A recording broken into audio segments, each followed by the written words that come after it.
Salut les petits enfants, c'est Papinogo.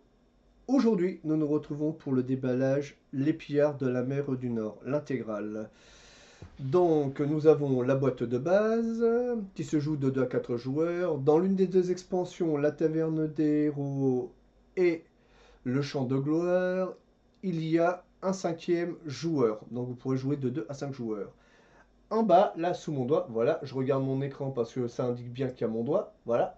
Vous avez le deck qui vous permet de faire l'automate pour pouvoir justement jouer en mode solo. Donc vous avez vraiment un jeu assez complet. Vous ferez soit du pillage, soit vous irez poutrer des jarls. Et le dernier, je ne sais plus ce qu'il apporte. Mais bon, néanmoins, pour moi, ça reste un très très bon jeu où l'on a du placement d'ouvriers.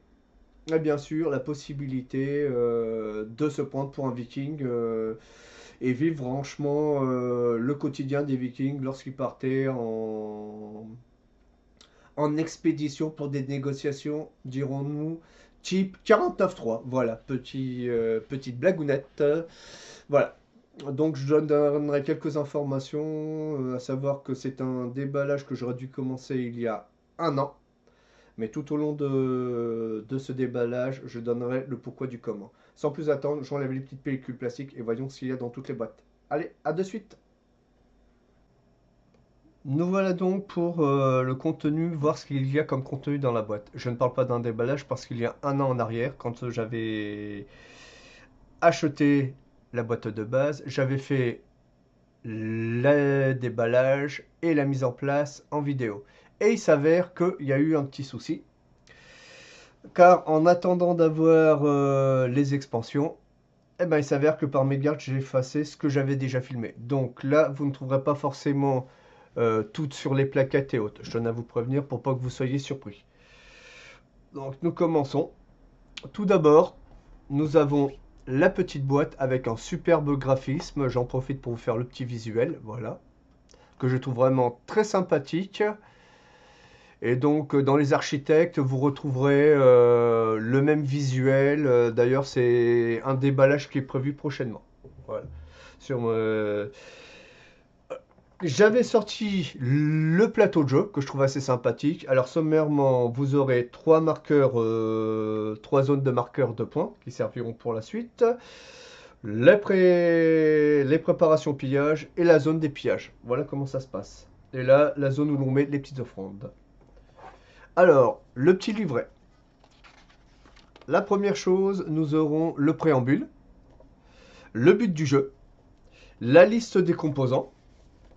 Nous aurons donc à quoi servent toutes les iconographies et un peu en quoi consistent aussi bien les cartes d'équipage que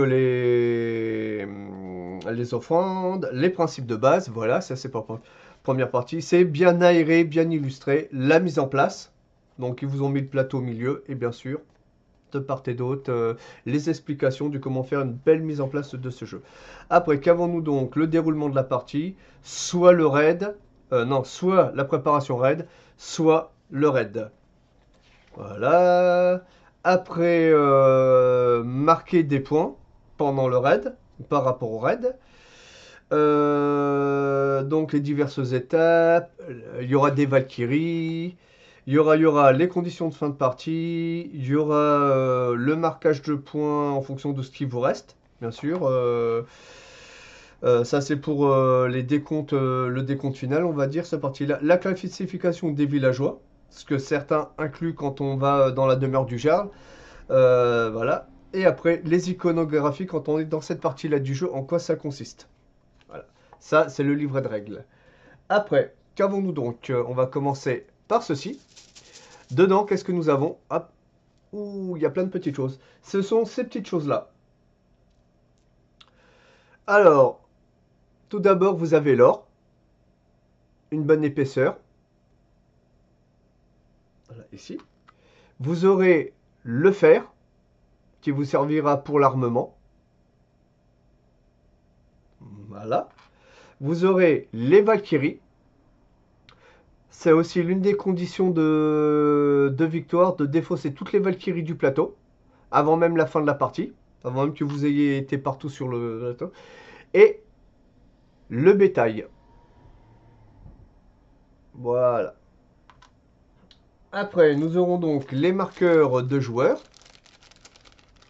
Là, j'en ai sorti un exemplaire de chaque. Donc, vous mettrez sur les diverses pistes de score, c'est-à-dire ici pour les Valkyries, ici pour la piste d'armement et ici pour votre marqueur de points. Voilà, je vous les pose ici. Alors, tout d'abord, qu'est-ce que nous avons donc? Ceux-là, il y en aura un pour chaque joueur, plus 3 qui seront placés ici, ici et ici. Les gris, vous les trouverez sur les zones indiquées sur les zones de pillage. Et les blancs, vous les trouverez sur les zones de pillage indiquées. Voilà. Donc vous commencerez tous avec un jeton d'ouvrier noir. Voilà. Donc nous avons 2 dés. Très important. Alors qui sont notés de 2 à 5. Et vous avez 2 faces à 3. Une là. Et quand je retourne une là. Et 2 faces à 4. Une là, une là. Ce sont des dés qui sont incrustés. Donc en plastique. J'aurais préféré pour la thématique être sur la même thématique que le reste des en bois, mais bon, voilà. Nous aurons aussi des petites provisions.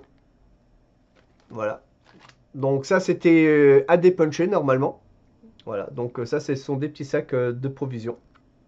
Bonne petite épaisseur quand même, je tenais à le signaler. Chose qui avait surpris tout le monde, c'est que dans le jeu, on a des pièces. Elles ne sont pas en carton, elles sont en métal, enfin en alliage. Donc j'ai trouvé ça un petit plus pour le jeu.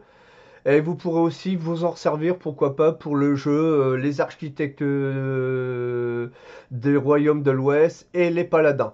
Moi, je vais racheter directement pour chaque jeu un exemplaire de chaque. Comme ça, je serai tranquille. Ici, je les laisse face cachée. Là, dans ça, vous aurez les offrandes. Voilà. En quoi consiste une offrande? C'est pas compliqué. Là, vous avez les points de victoire qu'elle vous rapporte. Et là, ce qu'il faudra pour pouvoir acquérir l'offrande, c'est-à-dire un bétail et un or. Voilà, je le remets face cachée de ce pas que je pose ici. Après, nous aurons donc les cartes de joueurs qui sont ici. Donc, alors là, la couleur du joueur avec bien sûr son marqueur que vous mettrez sur la piste. Alors, là, il y a une face où il n'y a rien. C'est-à-dire que vous commencez à 0. Et quand vous avez retourné la carte, vous avez marqué 50. C'est-à-dire que vous aurez au moins fait un tour de piste. Donc à partir de 50, vous repartez là, vous retournez votre carte et vous partez à 50. Et quand vous avez passé la barre des 100, c'est possible de le faire, surtout à 2 joueurs. Donc à ce moment-là, bon, au lieu de mettre à plat votre marqueur, soit vous faites un jeton avec marqué 100, soit vous le mettez sur la tranche pour vous repérer quoi. Alors en dessous, il y aura grosso modo ce que ça rapporte comme point de victoire en fin de partie ici. Et là, grosso modo, marqueur, carte, argent et les provisions 8 maximum et les membres d'équipage 5 maximum. Donc je trouve que c'est pas trop mal expliqué tout au long du jeu. On peut pas s'y perdre. C'est pour ça que c'est un jeu qui est vraiment accessible à tous. Aussi bien aux grands qu'aux petits, mais comptez plutôt vers quel âge ils disent? Trou de mémoire. À partir de 12 ans. Je pense que vers 10 ans, si vous avez un enfant qui est assidu, le jeu, honnêtement, il appréciera, quoi. Donc après, ici, vous avez le coût d'un ouvrier. Et ça, c'est pour l'entraînement. Quand vous allez là, vous utilisez cette partie-là. Pour celui-là qui est le chef de guerre, gagner 2 points de victoire à la fin de la partie. Moi, ça peut être sympa. Et là, vous défausserez la carte. Et donc, pour cette carte-là, prenez jusqu'à 2 pièces d'argent chez l'un de vos adversaires. C'est sympa. Donc, la jouer intelligemment. Et ça, ce sont ces points, ce sont les points de raid que vous aurez pour la partie. Le dos de la carte, voilà. Donc vous avez quand même une belle quantité de petites cartes. Et bien d'autres cartes vous attendent. Là, j'ai fini le premier déballage. Je passe au deuxième déballage. Alors, nous voilà pour la première expansion d'Apostiedi chez Pixie Game. Donc l'ouverture de la boîte, une petite résistance, que je déteste ça, parce que pour moi c'est pas forcément bon quand ça met trop de temps à ouvrir une boîte. Donc même qualité de boîte que la boîte de base, ça j'apprécie. Je suis vraiment fan des dessins. Moi limite avec le côté borgne, et pour ceux qui connaissent la mythologie scandinave, on a plutôt l'impression que c'est Odin à qui on a affaire là, avec la belle barbe. J'adore le côté tête de mort. Lui, quand il négocie, c'est 49-3 sans aucune hésitation, quoi.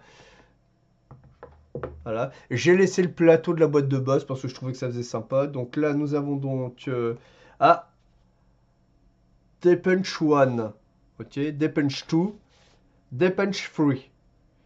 Alors, on va voir ça dans quelques instants. Parce que j'aime avoir dans un premier temps le petit livret de règles qui tient en 8 pages. Alors, qu'est-ce que nous avons donc? Les concepteurs, j'aime bien parce qu'au moins là, ils mettent les illustrateurs. Ça, c'est ce que j'apprécie, quoi. Alors, ici, tout d'abord, l'introduction, le contenu du matériel que je vais laisser à côté parce que je ne connais pas du tout le jeu. Parce que comme vous voyez, tout est encore emballé dedans. Voilà. La petite mise en place, qui est pas non négociable. L'action de la taverne, oh ben moi, à part aller boire de l'hydromel, c'est tout ce que je vais faire dans ce jeu-là, quoi. Accomplir les quêtes, waouh, top bonheur. Apporter points supplémentaires, camarade. Loulou. Donc après, j'arrête mes bêtises, moi. L'action de la taverne, en quoi ça consiste? Ah, tuiles de réputation. Ok, on a même des tuiles de réputation. Et ok. Et cette fois-ci, tous nos joueurs ont un plateau individuel. Je trouve ça assez sympa, quoi. Et après, décompte final, les explications des iconographies, voilà. Donc, alors, quoi qu'est-ce donc que ceci? Je vais juste laisser la petite page là, ok, pour me faire une idée de ce qu'est ce jeu. Tout d'abord, les tuiles de Deep Punch. Alors, quoi qu'est-ce donc ça? Hop, au dos, ok. Donc, ceci, les tuiles qui sont là, ce sont donc des tuiles de quête, il y en a 27 au total, donc ce sont ces tuiles qui sont là, avec des bijoux. Ça va être comme pour les cartes d'offrande, à tous les coups, le coup à payer à chaque fois, hein. Des cartes, et des épées. Alors, ceci, ce sont les cartes de réputation, vous voyez, ici, là. Et là, et certainement le coup que tu auras à s'acquitter. Je vais voir ça ultérieurement. Ça, d'après ce que j'ai compris, ce sont elles sont recto verso. Donc, ce sont des multiplicateurs. Certainement, comme vous risquez d'avoir, je pense, hein, parce que je n'ai pas encore lu les règles du jeu. Je pense que ça va vous permettre d'avoir, au lieu d'avoir 3 tonnes de provisions, je vais avoir ce petit marqueur là, par exemple 5 pièces d'or, au lieu d'en aller en chercher trop, vous en aurez 5. Et ça aussi, c'est pareil, quoi. Je vois ce principe là. Donc, on a 4 plaquettes identiques, 3 plaquettes identiques. Ça, c'est la deuxième, comme c'est indiqué ici, voilà. Est-ce qu'on dépunch au fur et à mesure? Je sais pas, hein. Certainement que moi, j'ai tout dépunché comme j'ai l'habitude de faire. Voilà. Ça, c'est la partie à dépuncher. Après, nous aurons, oula, un sacré paquet. Alors, quoi qu'est-ce donc alors, tout d'abord, il y aurait 6 plateaux individuels.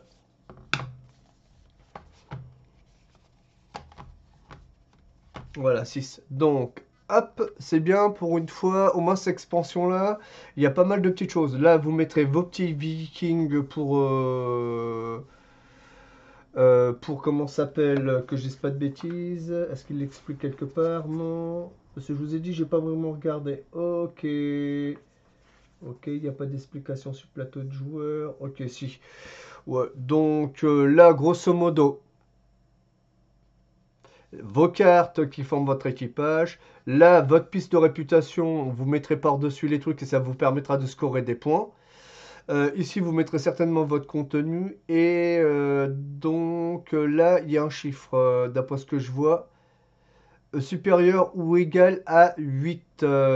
Ici, certainement, votre petit meeple que vous utiliserez à chaque fois parce que vous intervertirez vos meeples. Et là, ce sont vos tuiles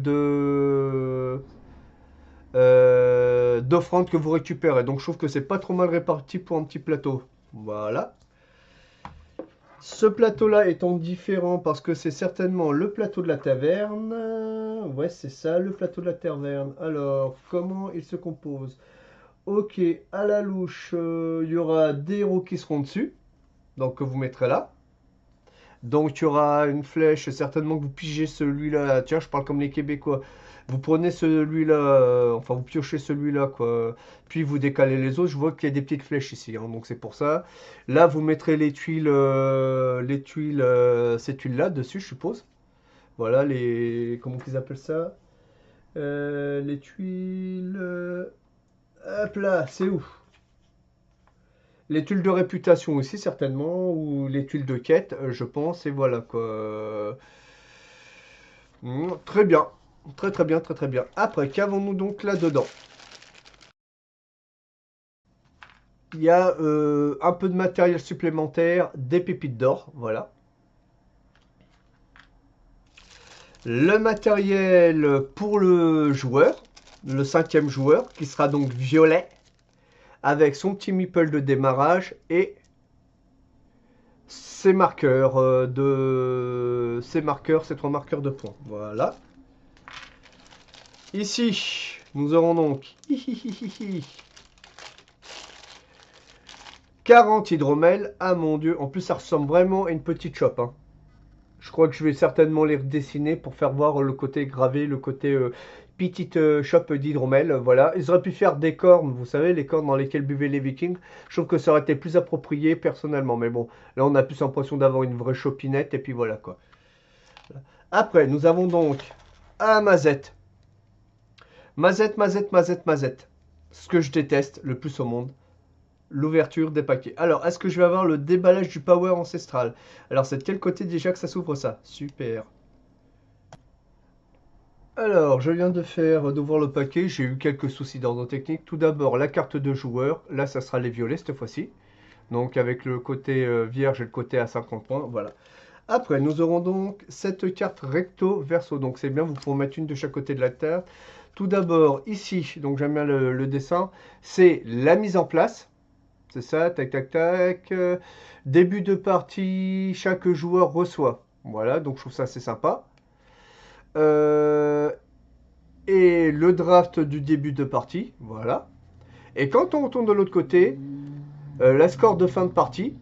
Donc pour le décompte final, ça c'est, et en cas d'égalité, ce qui se passera. Voilà. Après, sur cette carte-là, vous aurez donc, vous les reconnaîtrez quand vous les aurez. Je vous les séparer le jeu. Elles ont toutes une icône hydromel. Voilà. Donc je trouve ça assez sympa. Toujours le même dos. Ils auraient pu changer le dos pour faire, pour expliquer que c'était d'autres trucs. C'est toujours le même principe pour les cartes à l'entraînement. Donc là où j'ai fait une erreur tout à l'heure, c'est que normalement ça c'est l'entraînement, ce que ça va vous coûter. Parce que vous piochez les cartes, vous en choisissez une. Mais ça c'est le coût à l'entraînement. Et certaines ont 2 entraînements, d'autres ont un entraînement et la demeure du Jarl. Je rappelle que pour la demeure du Jarl, vous défaussez la carte et vous appliquez l'effet. Voilà, donc... ah, il y en a encore une là. Donc vous avez quand même 3 petites cartes à première vue. Peut-être qu'il y en aura une 5e, je sais pas, voilà. Donc c'est la totalité du jeu. Et là, cette fois-ci, on va voir ce qui se passe dans la dernière boîte de jeu, la 2e expansion. La 2e expansion. Donc, c'est le champ de gloire. Cette fois-ci, vous aurez affronté des jarls. Comme vous pouvez le constater, les boîtes sont tellement bien épaisses, tellement bien renforcées que je peine à les ouvrir. Il va peut-être falloir que je mette un peu d'huile de coude de sauce viking à base d'hydromel, bien sûr, pour pouvoir ne plus peiner à ouvrir ces boîtes. Donc moi, j'avoue que je suis satisfait de toute la qualité du matériel jusqu'à présent. Donc là, cette fois-ci, nous avons un livret qui se tient en 8 pages. Voilà. Tac. J'ai juste ouvert la boîte pour regarder si les composants n'étaient pas endommagés avant. Donc, alors là, nous aurons donc une introduction, la liste de tous les composants. Voilà. La mise en place avec le plateau de base, plus sur le côté, ce qui j'aime bien, c'est que ça vous fait toute une fresque avec le petit plateau supplémentaire. Nous aurons donc bah, la confrontation avec les Jarls, quand il s'agit de les tuer, de les soudoyer ou bien de fuir comme des gros lâches. Celui qui fuira ce jeu-là à ce moment-là ne serait pas digne d'être un viking. Donc la fuite a l'air d'être assez sympa. Guérir de ses blessures, la gloire, bien sûr. Gloire, c'est la suite. Le hameau. Les dés de Valkyrie, on verra ça ultérieurement quand je vous ferai une vidéo complète avec toutes les expansions des règles et le décompte final. Voilà. Alors, je vais ressortir, bien sûr, vous vous doutez bien, la première feuille, la première petite page de ce qu'il en est. Nous avons donc deux plateaux de tablettes. Donc, vous reconnaissez ceci, ce sont les multiplicateurs. Voilà. Voilà, il y a 6 multiplicateurs supplémentaires. Et nous avons donc des plateaux de confrontation. Il y en a 6. Or, c'est un jeu qui se joue à 5. Certainement qu'il y en aura peut-être un pour le bot. Voilà, très belle qualité, très belle petite épaisseur, hein, tant qu'à faire. Et au dos, ce qui est de marrant, c'est que vous avez tout un petit pan de personnage, enfin enfin regardez, toute une petite phrase que c'est sympa quoi. Et ça c'est, voilà quoi. Ici donc, le rajout, avec des ouvriers supplémentaires gris à poser, donc ça fera aussi partie des pillards. Et là, ça peut rapporter à première vue des points de gloire que vous mettrez là. Et donc, voilà quoi, je positionne ça ci. Alors, je suppose que ça, à la louche, hein, donc c'est bien, ça fait 1, 2, 3, 3, 3, 4, 5, ok. Donc là, il y a une Valkyrie. Est-ce que des fois, il n'y aurait pas un truc avec les Valkyries? Et ça, c'est un 2 quoi. Ça, c'est un 4 qui est reproduit 2 fois. Le 3 qui reproduit 3 fois. J'aime bien, vous voyez, des dés comme ça aurait été beaucoup plus sympa s'ils les avaient fait dès le départ, des comme ça. Et le 5 ici, et le 2 avec une Valkyrie. Mystère et boule de gomme. Ça c'est fait. Après, cela nous avons les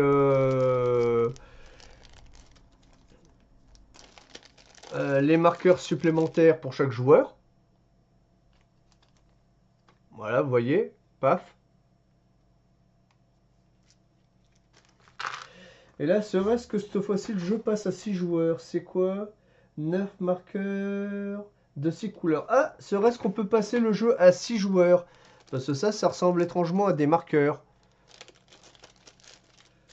Et oui, comme on a 6 plateaux de jeu, comme là vous avez 6 trucs, donc ouais, donc et qu'on avait 6 plateaux individuels, je suis Bodor qu'on peut même jouer jusqu'à 6 joueurs avec ces jetons-là supplémentaires. Voilà, vous voyez, c'est une grosse surprise, c'est pour ça c'est une grosse interrogation, une totale interrogation. Après, vous aurez les marqueurs de jar. De jar, ou jarl, au choix. C'est pas évident de lire le scandinave, hein. Voilà, donc ça, ce sont les marqueurs de Jarl. Voilà. Ici, ce sont vos marqueurs de blessure. Et ce que j'aime bien, c'est que c'est des petites gouttes de sang qui sont bien représentées, qui sont pas trop mal dessinées. Ça, j'apprécie, vous voyez. Paf, une vraie petite goutte de sang, une petite épaisseur quand même assez sympathique. Voilà. Maintenant, est-ce que je vais réussir l'exploit de vous ouvrir ce paquet-là? Oui, non. Alors ici, qu'est-ce que ça donne? Non.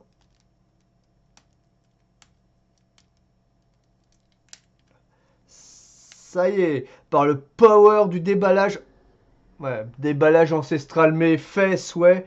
Ils peuvent pas nous mettre les cartes dans un paquet de Ziploc, vous voyez, à chaque fois. Ça, c'est le petit coup de gueule. Cette fois-ci, je le coupe pas au montage, hein. Je laisse tel que ça. Alors, combien avons-nous de cartes? On aurait 30 cartes. Donc, une carte de début et de fin de score. Et là aussi, comme vous pouvez le noter, pour une expansion, ils ont rajouté à quoi appartenaient ces cartes. Donc, ça peut être sympa si... hop. Et donc, nous avons bien un 6e joueur. Donc, ceci répond au mystère de... Cette fois-ci, on pourra jouer jusqu'à 6 joueurs avec ce jeu-là. Cette carte-là. Toujours des cartes. Là, même chose que tout à l'heure. Fin de partie, début de partie. Voilà. Est-ce qu'on en a une petite dernière?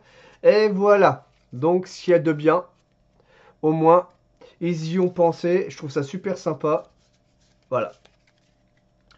Là, nous avons tout sur tout par rapport au jeu. Je reviens juste pour une dernière petite chose.